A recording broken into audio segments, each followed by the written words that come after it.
अऊज़ु बिल्लाहि मिनश्शैतानिर्रजीम बिस्मिल्लाहिर्रहमानिर्रहीम। अस्सलामु अलैकुम प्यारे बच्चों, ये 5वीं जमात की उर्दू किताब है।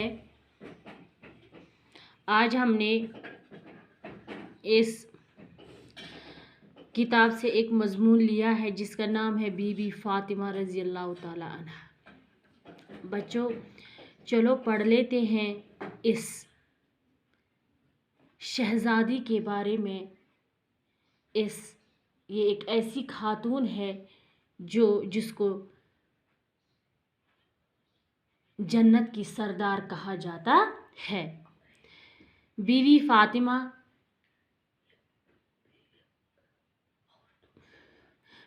फ़ातिमा बड़ी नेक खातून थी। ये जो बीवी फ़ातिमा थी ये बहुत ही नेक औरत थी। वो पैगम्बर इस्लाम हज़रत मोहम्मद सल्लल्लाहु अलैहि वसल्लम की साहबजादी थी। बच्चों ये बीवी फ़ातिमा जो थी ये किसकी साहिबजादी थी? पैगम्बर आखिरुल ज़मान हज़रत मोहम्मद सल्लल्लाहु अलैहि वसल्लम। और हुज़ूर सल्लल्लाहु अलैहि वसल्लम उन्हें बहुत चाहते थे, यानी कि हज़रत मोहम्मद मुस्तफ़ा सल्लल्लाहु अलैहि वसल्लम अपनी इस बेटी को बहुत चाहते थे, यानी कि बहुत ही प्यार अपनी बेटी के साथ करते थे। बीबी फ़ातिमा की शादी हज़रत अली रज़ी अल्लाह ताला अन्हा से हुई थी, यानी कि इसकी शादी किसके साथ हुई थी? हज़रत अली के साथ। और उनके 2 बेटे इमाम हुसैन रज़ी अल्लाह ताला अन्हा और इमाम हसन रज़ी अल्लाह ताला अन्हा, यानी इनके 2 बेटे थे जिनको हम यूं भी कहते हैं बच्चों हसनैन। हज़रत इमाम हुसैन और इमाम हसन।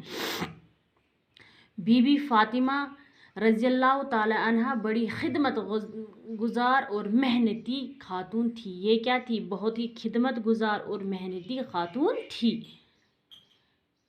अपने शौहर और बच्चों की खिदमत के अलावा वो घर के तमाम काम अपने हाथों से करती थी।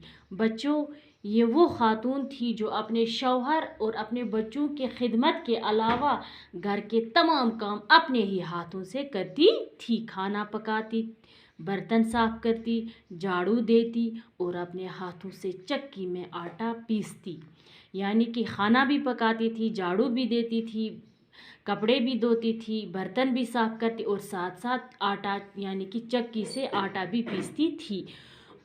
इससे उनके हाथों में गट्ठे पड़ गए थे। बच्चों ये काम करती थी, खासकर ये जो चक्की से आटा पीसती थी, इससे उनके हाथों में क्या छाले पड़े थे, गट्ठे पड़े थे। खुदा हाफिज़। बाकी वसल्लम।